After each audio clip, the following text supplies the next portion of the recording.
don't do a really big one because it just won't be nice and then you won't have enough to eat. Of course, it's hard for you because you're both left-handed. Exactly. Not right in the middle. Oh, there's no room for another one. Stop. Oh. Shall I do a teeny? I feel that my way of describing the past is probably too violent. Okay. In a way, I feel I have a scorched earth policy, but then I think that sounds as if I'm trying to eradicate the past and let everything behind me just burn and disappear. But obviously there is some sort of spark of interest, I feel, that makes me want to find out. Oh, hang on, I'm hot. Maybe when you have children, you see somehow that there's a structure, and you're part of that structure. You know, I'm going to do this thing about finding out about our family way back in the past. Yeah. What kind of people do you think they might have been? Thieves. Why do you say that? I'm not sure. That's a horrible thing to say. Is it your guilty conscience speaking?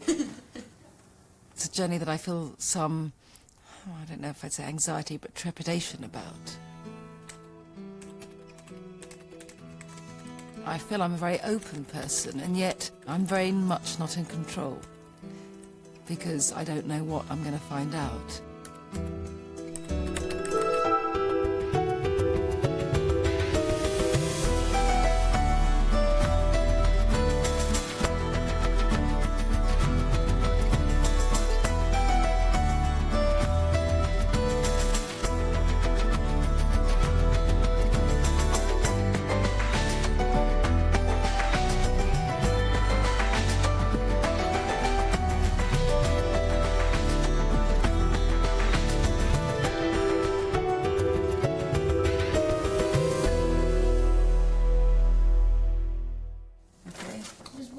For every family.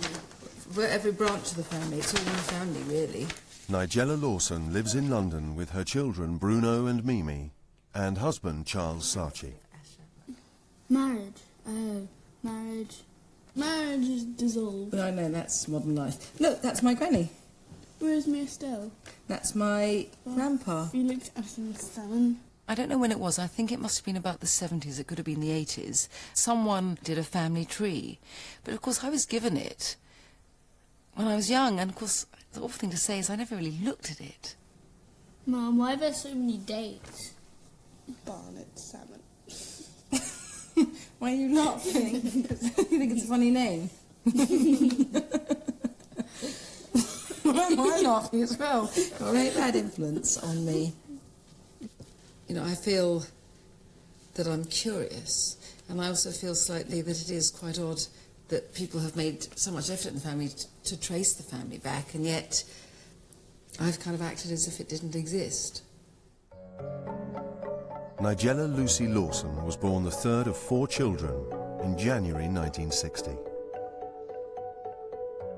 Hers was a Jewish, though non-religious family. Her father, Nigel, was a journalist who later became a cabinet minister. Her mother, Vanessa Salmon, died of cancer at the age of 48, when Nigella was in her mid-20s. That's my father. That's my older brother, Dominic. My mother. That's me. I rather love it because I kind of think, what a look my mother had there, how great it is. I love the sofa, I love the dress, I love the hairdo.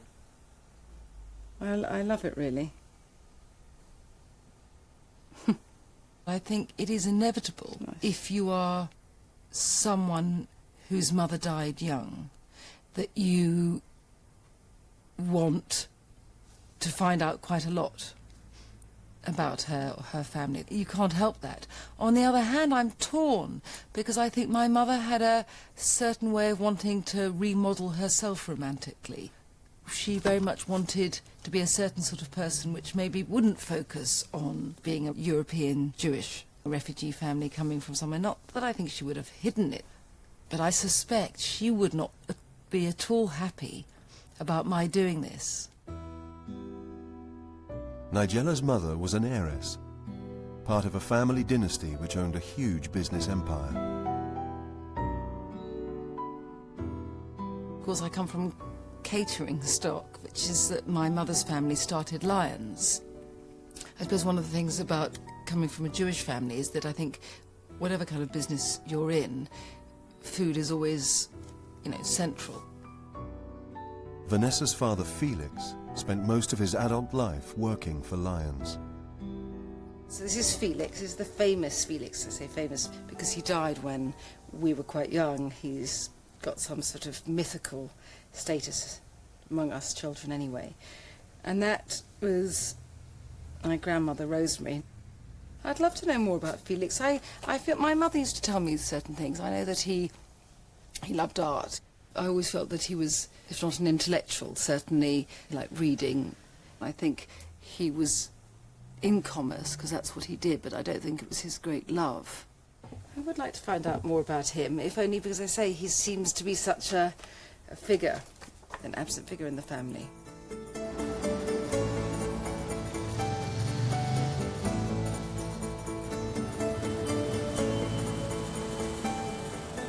When I was a child, my grandfather Felix was Lyons to me, although I didn't really know what he did. I have memories of the time, and for me it was about cakes with made by Lyons on the boxes, and tea rooms, which I think I went to, and these huge eateries called corner houses and hotels, and really quite a huge sort of national corporation. For over 100 years, Lyons was a household name. Its products sold in almost every store in Britain.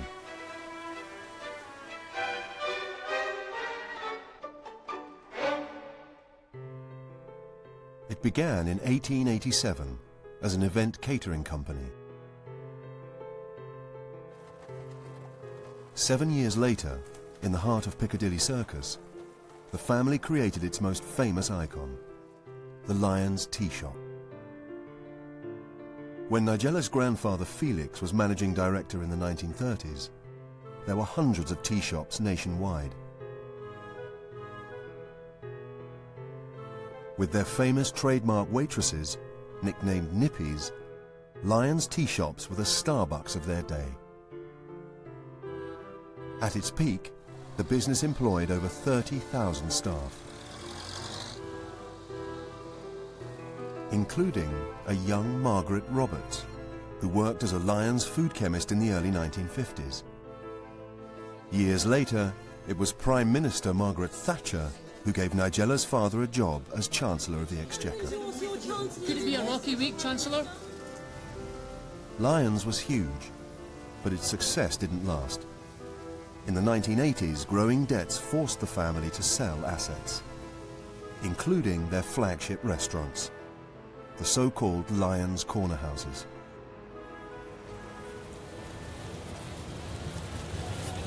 How strange. I have been there with the children without having any idea that I was in a Lyons Corner House.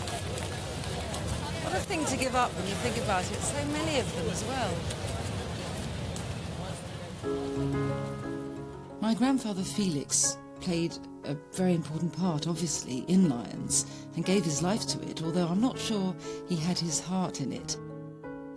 I'd quite like to find out things about him that I didn't know, couldn't have known when I was a child. Felix and his wife Rosemary spent their last years at a house in North London. I haven't been there since I was 9, which is when my grandfather died. And such fond memories of the house and the garden. Got no idea how reliable they are, and I'm almost frightened to find out.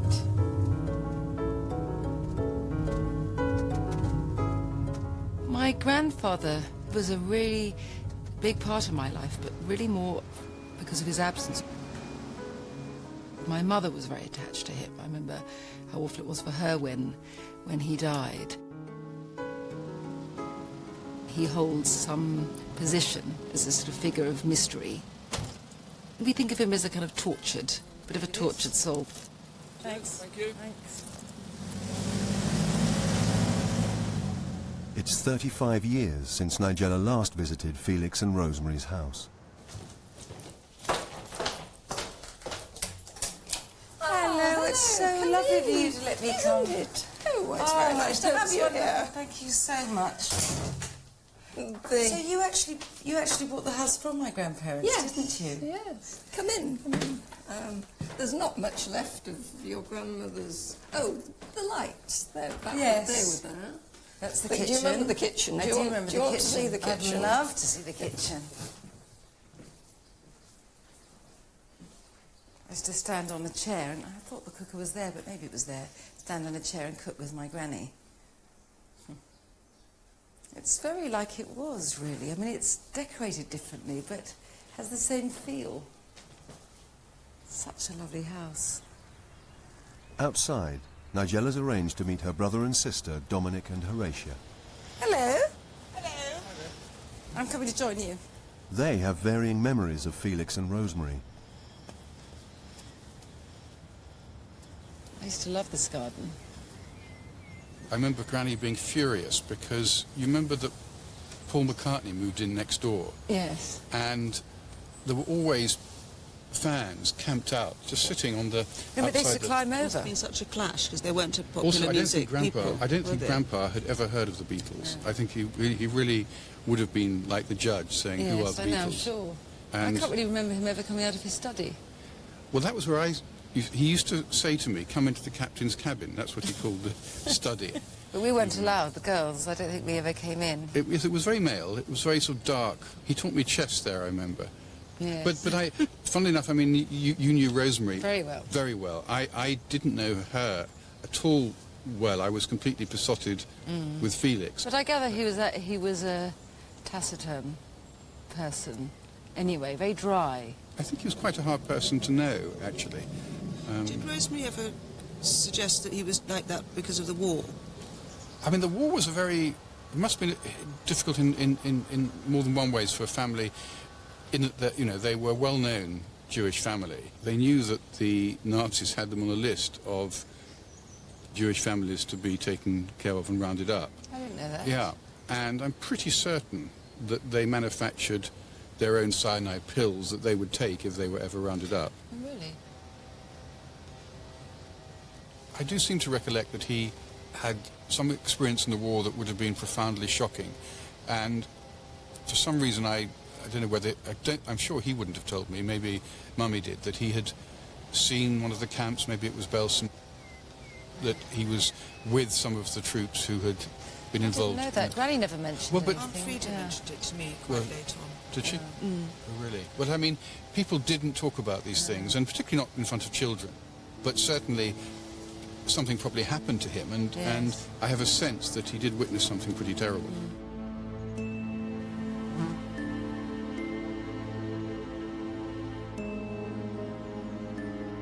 I did find it disturbing to be reflecting on my grandfather's experiences. I'd quite like to sort of see if I can find out what he might have done, or, you know, what his experiences might have been. And especially that thing that Dominic said, that he was a witness, could have been a witness to Belsen. I find that extraordinary, and I need to know whether that's true. Nigella's come to the Imperial War Museum in London. His application.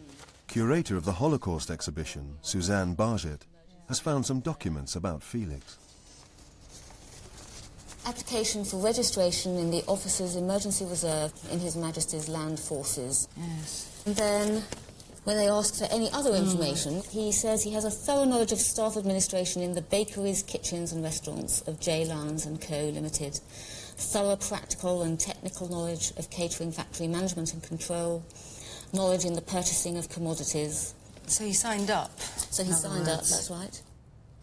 At the outbreak of World War II, Felix became an officer at Aldershot, where the Army School of Catering was based. So he was in the catering corps. Do you have anything you can show me to say whether, you know, he was part of the force that was at Belsen? Well, we've got here your grandfather's service records, which we can look at. On the 1st of July 1944, he embarks with 2nd Army at Southampton as a catering advisor. So obviously supporting the troops that went over on D-Day and fought up through northwest Europe. Then he returns to the UK, but then goes back again to northwest Europe on the 14th of January 1945 and stays there through until the 5th of June 1945. Well, Belsen was liberated on the 15th of April 1945, so certainly the dates fit. Yes. Bergen-Belsen in northwest Germany was the first Nazi concentration camp to be liberated by British troops. On arrival at the camp, the soldiers discovered 10,000 dead. But there were also 50,000 survivors who had endured disease and starvation.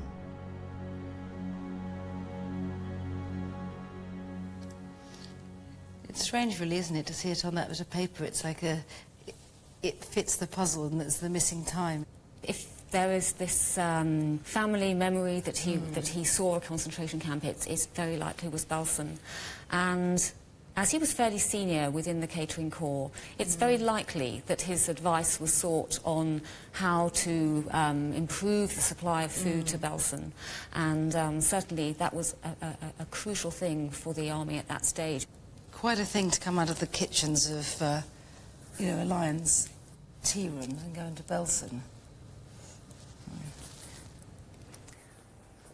Nigella, if you'd like to have a seat here, we've got some documents out of the archive for you to have a look at, and they're all accounts by people who went to Belsen. You might find it interesting just to read what the impressions of those people were.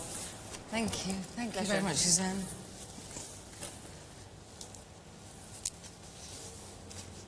This vicar's writing about Belsen, saying, he felt that he ought to write this partly because something seemed to tell me that many may say it's a flight of my imagination. This camp has dealt in one commodity in a very large way. That commodity is death. I am the Reverend T.J. Stretch. I've been here 8 days, and never in my life have I seen such damnable ghastliness. This morning we buried over 5,000 bodies. We don't know who they are. Behind me you can see a pit which will contain another 5,000. There are 2 others like it in preparation. All these deaths have been caused by systematic starvation and typhus and disease, which have been spread because of the treatment meted out to these poor people by their SS guards and their SS chief. It's awful. It's what the organisation, and especially of food, to organise and run camps was no mean task. Feeding was a big difficulty because the shortage of staff made it more than difficult to ensure that everyone was found and fed. Many of the inmates would wander away from the huts and then be too weak to return, with the result that it was quite impossible to know if everyone had been found and fed.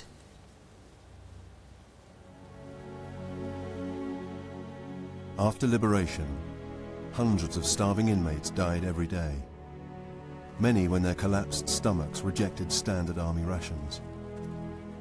Special treatments were introduced.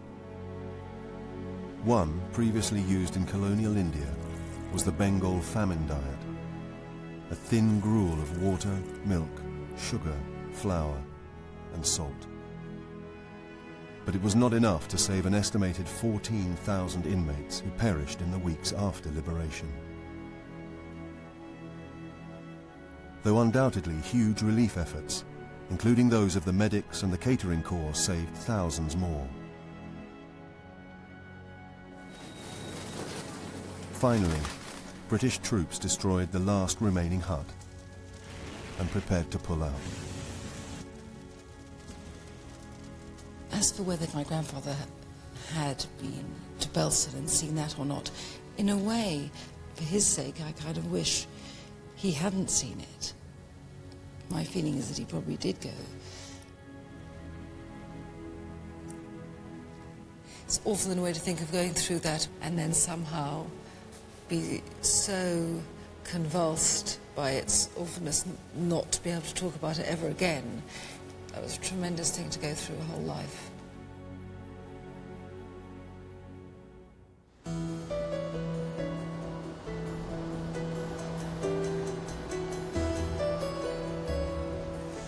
So yesterday I was looking at Felix.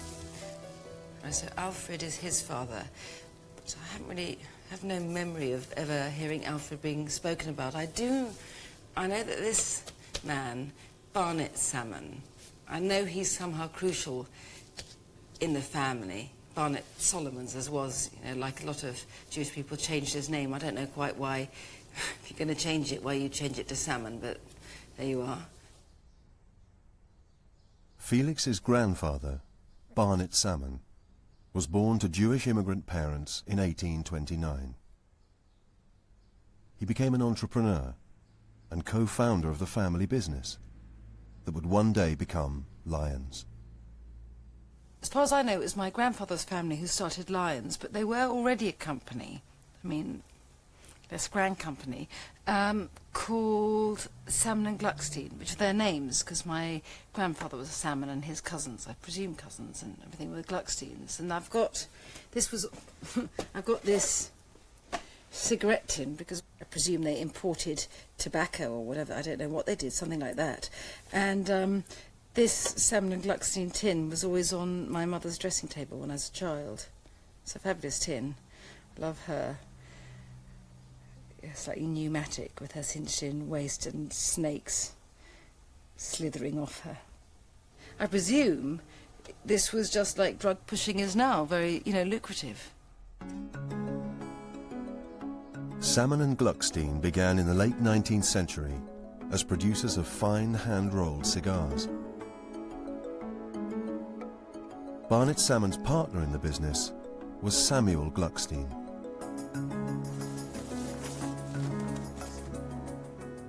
According to Nigella's family tree, Samuel was the father of Barnet's wife, Helena.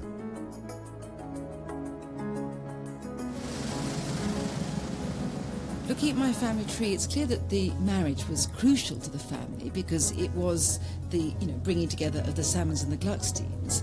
But I suppose what I'm not sure about is whether the marriage itself was important to the business.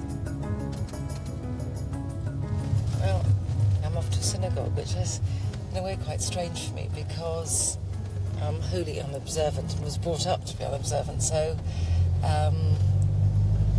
anyway, at least I'm looking okay.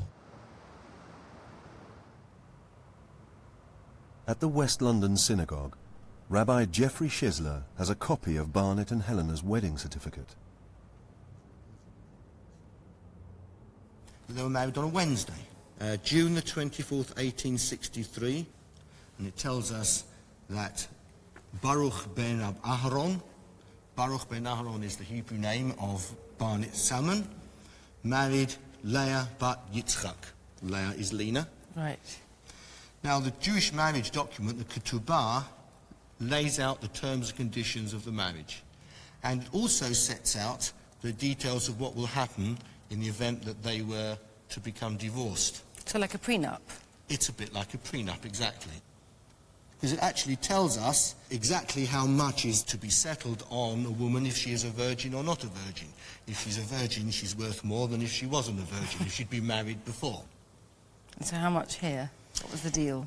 Well, the deal is 200 silver shekels. It was approximately the equivalent of a year's salary. So it's a year's salary if you are a virgin? Approximately, yeah. Roughly, when you got married. Yes. You could get a very good lawyer, you know, who could really do a lot better than that. I doubt if you could have done in those days. No, I don't know.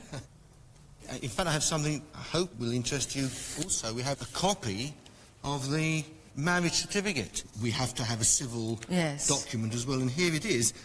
What struck me when I looked at this, how interesting it is, that Barnet Salmon, you can see, we have their ages here. Yes. Is 34, and Helena Gluckstein is half his age. Yes. Well, it she still was happens, only 17. You know. Well, she was only 17. Yes, I know. I mean, she was very young. Yes. Even then, she was very young, I think, to get married. I can't help but think that if Barnet Salmon was 34 and his young bride really was a young bride of 17, and her maiden name is Gluckstein. And, well, we know that the company that came to exist was Salmon and Gluckstein, or could have existed already, actually, I don't know. So I can't help but think she was the boss's daughter. Was Barnett's wedding to the teenage Helena a marriage of convenience? A union which joined him in business with his father-in-law, Samuel Gluckstein.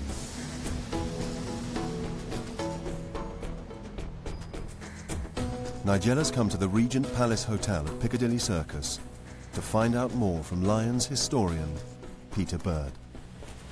Hello, Nigella. I hope you don't mind me calling you Nigella. No, I'd be very surprised if you called me anything else. It's really nice to meet you. This is the famous Regent Palace Hotel. Yes, which was built by your family in about was 1915. It? It's a bit shabby now, but 1915? It's 1915, yes. With over 1,000 rooms, the Regent Palace was the largest hotel in Europe. And on opening day, Lyons bought the Daily Mail front page to show it off. How wonderful. Area. This is what it looked like in the grand days. How lovely. I've got some more little things to show you in here. Shall we? Yes, I'll follow you. It looks like a train station, doesn't it? This is another one I think which you'll be more interested in. This is the kitchen. Oh, that's fabulous. There's not a microwave in sight. It looks like Dante's Inferno, doesn't it? Yeah, they don't look madly happy, but anyway. They look a scruffy lot as well, some of them. Yeah, but it does look hot. Yeah. A huge brigade. That's incredible, isn't it? I mean, what sort of food would this lot cook? Well, there's a couple of menus here that might interest you. So this is the Regent Palace Hotel Peace Dinner, 1919. This was to commemorate the end of the First World War, Yes. of course. All in French, of course. Very, very nice. Bit of iced cantaloupe. Medallions of beef. Now, can I ask you something? Because I've been trying to find out more about Barnet salmon. I kind of assumed he was instrumental in the founding of the company that then became Lyons. Yes, he was. Salmon and Gluckstein. There were two companies that were brought together through the marriage of Barnet Salmon and Helena Gluckstein. Oh yeah, I've got a theory about that. And see, what I want to know is, see, I saw the wedding certificate, and I saw that when they married, he was 34 and she was 17, and my assumption was that he was marrying the boss's daughter, but I may be wrong. Well, I don't know. I mean, they worked together, I believe, for many years. As Salmon and Gluckstein? No, as two separate businesses. Two separate businesses. I'd rather think maybe that the Gluckstein business bought tobacco leaf from the salmon business. Right. So I think then the chances are that Barnet Salmon met his future wife because he was working with her father. Yeah. I mean, you've probably seen her on a daily basis. Yes, from when, yes. Yeah. What stage did Salmon and Gluckstein become a company together? 1870 is the earliest date. 1870, so that would be like 7 years after they married. That's right. The marriage was a crucial element in the building of both the Salmon and Gluckstein dynasty and, following on from that, the J. Lyons dynasty. I think I was clearly wrong in my assumption. I feel it was rather crass now, saying that Barnet just married the boss's daughter, because I think that it obviously wasn't that. I mean, clearly the marriage was incredibly important because it helped form Salmon and Gluckstein. And I think it's really clear as well that it was crucial in the making of Lyons later. It does make me think, though, because although I know how successful Barnet became, I don't really know what drove him, and I find that fascinating. And I think to find that out, I'd like to know about his beginnings more. I mean, I know he came from an immigrant family, but I know nothing about him in his early years, and I'd like to delve into his childhood a bit to find out about him then. I've managed to track something down on 1841. The parish is Christchurch Spitalfields, in other words, the East End. There's a 12-year-old Barnet. There's a 9-year-old Rebecca, There's a 7-year-old Sophia, Harriet, 11, and I think there's a 1-year-old Asher. So Barnett's father was a clothes dealer, and like nearby you can see a bricklayer, a tailor, a labourer, a shoemaker. So in other words, I would say working class district in the East End. Quite a few other Jewish people. Nigella searches for the family 10 years later. Asher is not here. And Harriet is missing. I mean, in itself, it doesn't tell me that much, that 2 children have apparently vanished. But of course, it doesn't take a huge leap of imagination to work out, when you think of the time and the conditions, that something bad has obviously happened. Fearing the worst, Nigella's come to search through certificates at the Family Records Centre.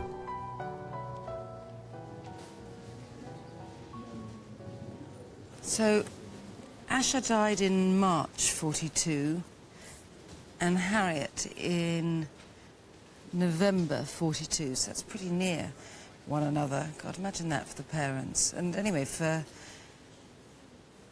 Barnett, I mean, he must have been 13. I wonder if you can help me. Can you help me with some of this, what it means, Certainly. like water on the brain? Water on the brain is, the medical name for it is encephalitis. Oh, right, and it's basically a fluid build-up in the brain, usually caused by bacterial infection. Oh, really? The main reason for that would possibly be unsanitary or poor living conditions. Yes. And that one, dropsy, that's edema, which is, again, it's a fluid build-up in any organ. The most common one is pulmonary edema. Possibly caused by malnutrition. Malnutrition? That's the main reason, yes. Really? Is that any help, Chris? I don't believe it is. Thank you so much. Thank you. It's very different from all those big Lyons houses and everything, isn't it? So obviously a very small house, a lot of children, no money, no food, and no sanitary conditions. This is certainly pretty grim. Barnett was determined to break away from the poverty of his background. He escaped the East End slums in his early 20s and began to build a reputation as a tobacco dealer. After his marriage to Helena, he never looked back. In 1887, he used the huge profits from the Salmon and Gluckstein business to invest in a new catering venture, J. Lyons. The company was named after Joseph Lyons, a distant relative brought in to run it. Barnett remained a director with a 1/3 share of the business. He died at the age of 68, leaving his widow Helena a grand house in Paddington. So she's got a lot of people living with her. She's got her 6 children, she's got 2 grandsons, a nephew, a brother-in-law, a niece, and 7 servants. A cook, a parlour-maid, a housemaid, a kitchen-maid, a French chambermaid, Elise, and a French governess, Honorée, and a hospital nurse who was sick. Looks like. I have to say, I do think Helena's obviously been left very comfortably off. I like to think she has become a grand and imposing matriarch, and she has a rather well-padded and elegant life. I like that. And actually, you know, I've got something else which is Barnett Salmon's will. It has in it, just rather charmingly, I think, the first point is, I wish to be buried in England and that my funeral should be simple and inexpensive.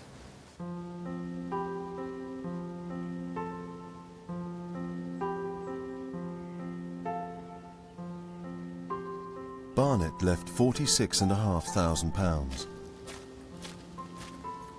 the equivalent today of 3.4 million. There's Barnet.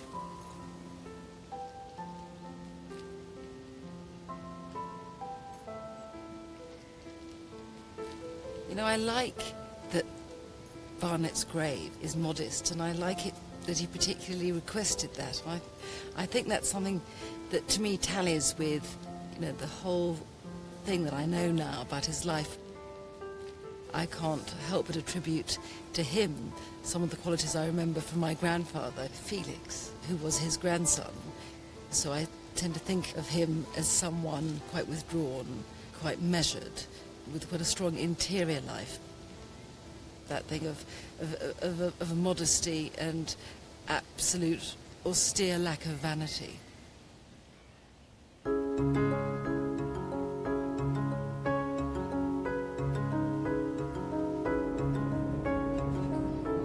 Well, I feel I've covered Barnet now, but then he's only half of the Salmon and Gluckstein story. So what I'd like to do now is find out a bit more about his business partner, Samuel Gluckstein.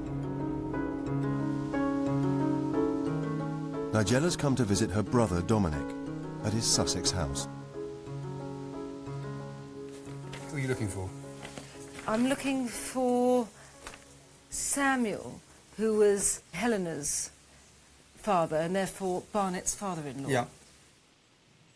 Samuel Gluckstein was born in Rhineland, Prussia in 1821. Both he and his wife Hannah Joseph were first-generation immigrants to England. They married in 1845. There is what may be a family legend that, in fact, they did meet in England, in London, and that Hannah was already there, and she nursed him. He was quite frail. Oh, right. And they formed an attachment. I'm going to try and look up Hannah. She's Hannah Joseph, isn't she? Yes. The census could show whether Samuel lodged with Hannah before they married. So they lived, they're 106, look at their address, 106 Freeman Street. In 1841, Hannah's still single, living in Freeman Street with her father Coleman. So Coleman... So that's the father? Yes. Shoemaker? Coleman is a shoemaker. But there's no sign of Samuel. So Nigella tries again, this time 10 years later. Samuel. Okay, yes. There you are. Look. You've got someone there. I have. View. I will. Yes. Oh, here we are. So he was in Spitalfields, which is interesting. Which actually, yeah. Yes, it looks right. It's a cigar maker. She was right. Yes. And his wife Hannah. And let me just see what. I want to see what road we're in. Up we go. Up we go. Freeman Street. Oh. Very interesting. So he obviously did come and lodge with Coleman. With the Josephs. Yes. I think that story you tried to spin me was actually right. God, I find Well, that's quite satisfying. Very satisfying. I like this work. But I think really it's not much about Samuel here. No. So I think really the only way to find out more about that side of the family is by going to Rheinberg. To Rheinberg in Prussia. Well, that'd be fun. Yes, very good wine. OK, I'll bring you a bottle back, Dope. Thank you.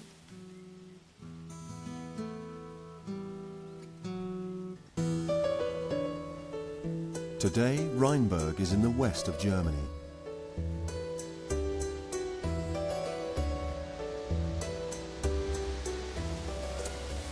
So this is Rheinberg. A sleepy kind of a place. This is where Samuel was born. A very different place from the place he ended up in London, where he was kind of this big deal in the business community, full of action and hustle and bustle. And it'd be interesting to find out what took him from somewhere like here into the place and the person he became. At the town archive, Nigella meets historian Marina Sassenberg. Hello, nice to meet you. Lovely to meet you. Please come with me. I will do, thank you. I noticed in my family tree that Samuel Gluckstein was born here. What can you tell me about that and him? Well, we have one document about that here. It's his birth certificate. Here is the date. So what's that? That's 1821. 1821. Right. Yes. Perfect. Coming back to me. That's the father, Lehmann. Right. Salmon and Gluckstein. Right. Yes. Samuel Gluckstein's father, Lehmann, was born near Rheinberg in 1794. His was one of only a handful of Jewish families living in the area. What kind of a community was it? I mean, I don't know, was it kind of an affluent merchant community, or was it a ghetto, or what? You know, we are here in the Rhineland area, yes, which is a very rural area. And it's very common that Jews worked here as cattle traders or horse dealers. Do we think that that's what Lehmann did? Do you think he was a cattle trader? He was something exceptional. He was a teacher. He was a teacher? How interesting. Would that mean that he wouldn't be teaching, say, in a school of the general population? No, he was absolutely teaching in a Jewish community. This is very interesting how... No, I can see that would be is quite significant if you're living among cattle traders and horse dealers. We can show you a picture of him, actually. Oh, I'd love to see a picture of him. There we are. Oh. Yes, he looks very distinguished. I mean, it's hard to make it out a lot, but it's still nice to see. He does look like a member of the haute bourgeoisie. This 19th century synagogue, now a museum, is similar to where Lehmann taught Rheinberg's Jewish children. His son, Samuel, would have been educated in most subjects, including English. Is it possible to have an idea why Samuel would have left here to go to England? At that time, beginning of the 19th century, there were quite a few riots, and life in a village with the Jewish and Christian population living together wasn't always much fun. There were conflicts. We know there were conflicts in Rheinberg about the synagogue. So we have a wave of migration. Many went to the USA, and we know by now that there was a migration wave of the Jewish population also to England. Samuel Gluckstein was in his early 20s when he left Rheinberg for England and found lodgings at the house of the girl he would one day marry, Hannah Joseph. What we know of Samuel Gluckstein's life, he really lived in pretty poor circumstances when he first got to England, but he absolutely went out there and worked and got himself a life he obviously wanted. But I think that I'd quite like to follow a kind of a linked but separate path, which is his wife, Hannah Joseph, who came from Amsterdam, and I just have to go there and find out about her.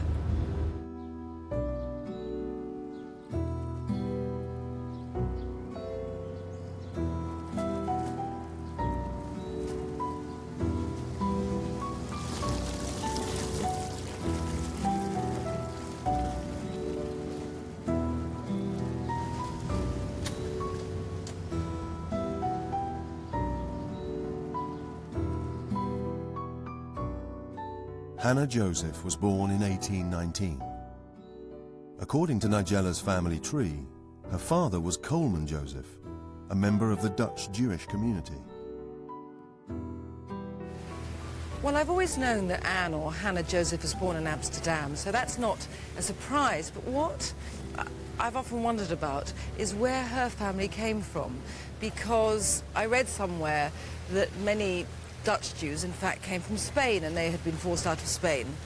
So I immediately seized upon this because it seemed to me tremendously exotic. You know, I always thought that my mother, who had slightly sort of olive skin and really jet black hair, did look like she could have been Spanish or something. I mean, my sister Thomasina was also dark-skinned, and the rest of us aren't. But I always felt that gave a certain sort of Olay quality to the family.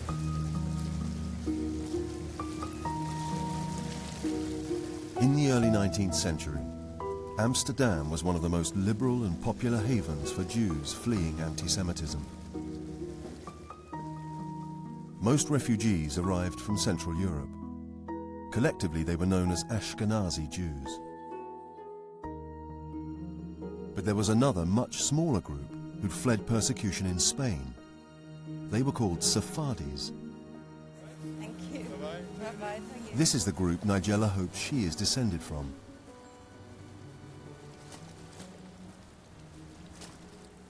She's come to Amsterdam's Sephardi synagogue to meet librarian Abraham Rosenberg. The Sephardi community was much smaller than the Ashkenazi community, but also much wealthier. Many of those people who came here were representing trade firms. Yeah. So they had some money behind them.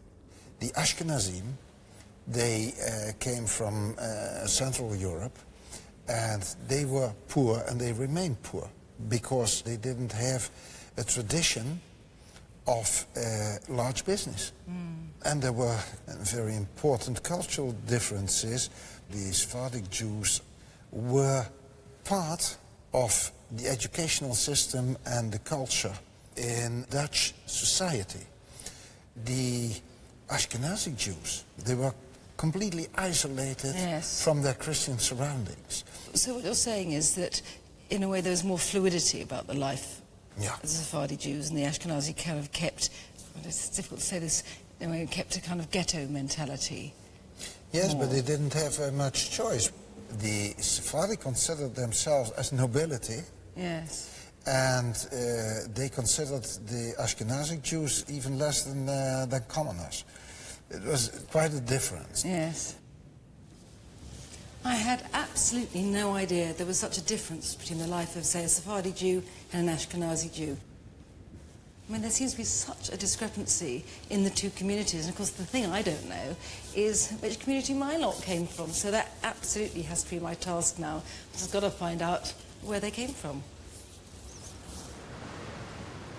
In search of her Sephardi connection, Nigella has come to the Amsterdam archive.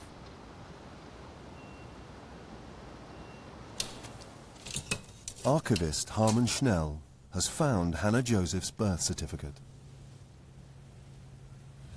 The birth date is the 10th of January, 1819, and she was born in the middle of the Jewish quarter, and her father was a shoemaker's apprentice. But I found her, but the name is not Hannah Joseph. What's her name then? Her name was Hannah Summers. Summers? Why would that be changed? Maybe because this was a difficult name in England. Many people who moved to another country had names that were hard to pronounce.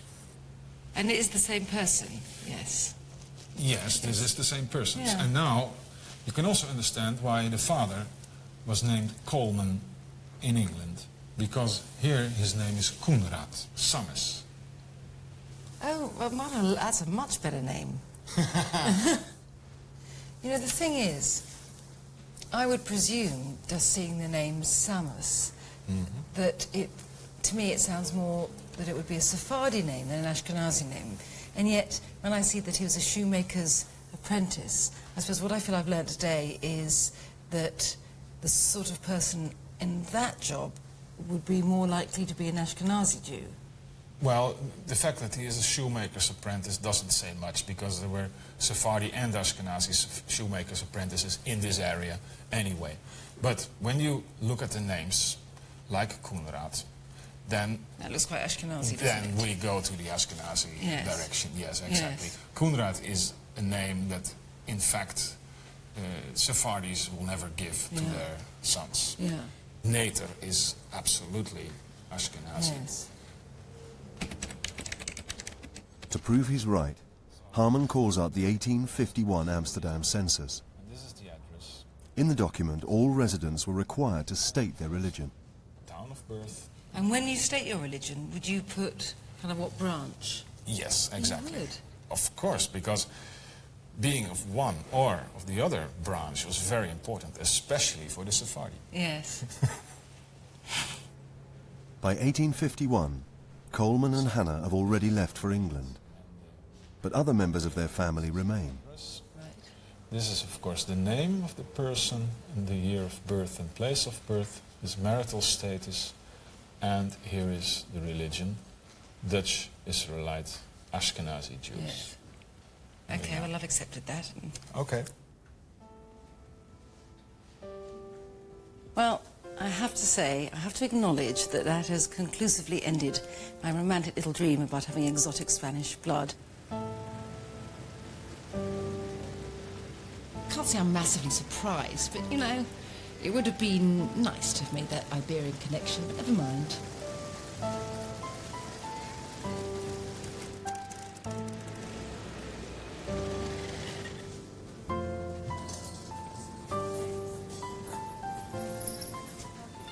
Before she leaves, Nigella receives an unexpected phone call.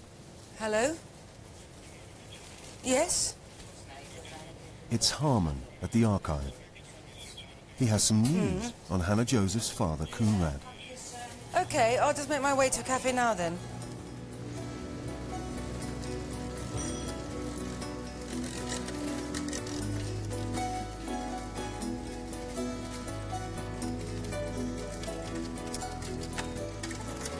Hello. Hi.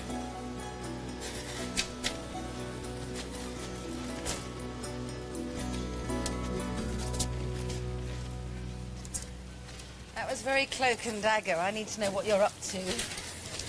Yeah, I must tell you that when people migrate to another country, that always interests me why. And therefore, I always look in the archives of police, of court, and this... I don't like where this is going. Yeah, exactly. And this is a copy of a court registration book with all the verdicts. And here you see Coenraad Joseph Summers, 48 years old, and this says that he was guilty of theft. And here it says that he was convicted 20th of April to 1.5 years in prison. What kind of a sum of money or whatever would he have stolen? Can you tell from that? No. The problem is, he went for an appeal. And this appeal was for the High Court in The Hague. So that meant that all the papers, the documents that had to do with this case, were sent to The Hague for this appeal. So I'm off to The Hague then? Yes! Okay.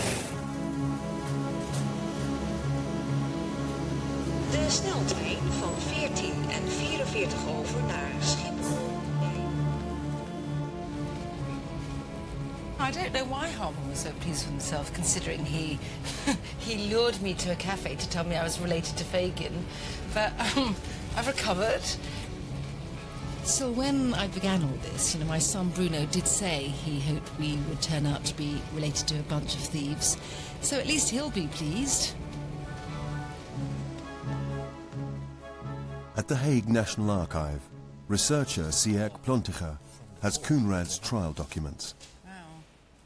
And they have not been opened for, I think, some 170 years, so go ahead. Oh my, that's amazing. I think you better open it, Oh, not me. How extraordinary. The file reveals that Coenraad was accused of stealing a red leather bag from a city centre bar. Inside were 80 lottery tickets, 3 of which were later traced to Coenraad. So you see here the numbers. Yes, exactly. I can see the numbers. Number 2151, 2, and so on. And that was enough to convict someone? No, not yet. They interrogated him. Finally, they're asking, we have discussed the whole thing, and will you now finally admit that you have done it? And he said, no, I will not. I presume there are witnesses and they say something about him, or... Yeah, there, of course, there is the witness. Yes. The main witness, the man, the owner of the red leather pouch, who said I have seen him that day in my bar. Right. Is there anything written down from anyone else that describes him or what kind of a person he was? Don't know why I'm asking. It can only be bad. The barmaid, Louisa, Yes. who's telling that Koenraad wasn't there at the pub at the time. You say it like you don't believe her. I feel you're not being objective. I feel that you... I'm just telling you Yes. what is Okay. mentioned here. Yes, so she says, look, he wasn't even there. He wasn't even there. Yeah. Despite Louisa's testimony, the original trial judge found Koenraad guilty. In April 1830, he was sentenced to 18 months in jail. A verdict later upheld at appeal. What I don't know, and I don't know if you can answer this, is did he serve this 18 months in prison? Answering your question, Mm-hmm. here is a very interesting document just on the end of the file. It's a document from the bailiff, Yes. where he said that he went to his house, knocked on the door, and said, "Where's Mr. Summers?" He wasn't there. And his neighbors said, "Well, we have heard that he's in England. He wasn't even there at his appeal trial." Oh, so that went ahead in his absence? Exactly. Well, exactly. I mean, quite a canny man then, at least. So I suppose now I understand more why he might have appealed, because he can think, look, there's not much chance that I'm going to get this conviction quashed, but if I get everyone busy in The Hague, I can then just pop on a boat, get to England, change my name, start afresh. It is an interesting suggestion. I don't know. I don't it's know. It's a plan. But, you know, it's a plan, and you know what? It worked. Yeah, it worked indeed. He went to England. Koenraad's fugitive escape to England may well be the most important moment in Nigella's family history.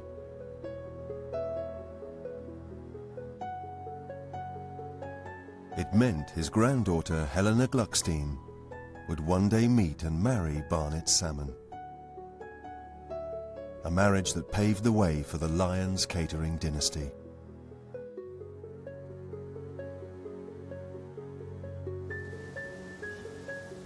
You can't really imagine a worse start than having to flee a country because you're going to be put in prison. And yet, it was the impetus that was needed. It doesn't really matter whether he was a persecuted innocent. That's sort of irrelevant.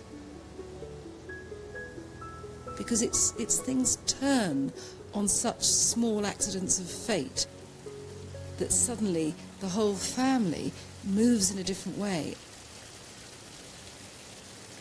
What's so interesting, and I suppose what my family history teaches me, is that you make your life. That, you know, you can create something, or that somehow how you start off is not how you need to end up. So that it's not that I think the past is irrelevant. I don't. I think it's very relevant, but I don't think you need to be defined by it. And I think maybe that's also what keeps human beings going, because there's something exciting about that. And I think that really the way to live is in the present.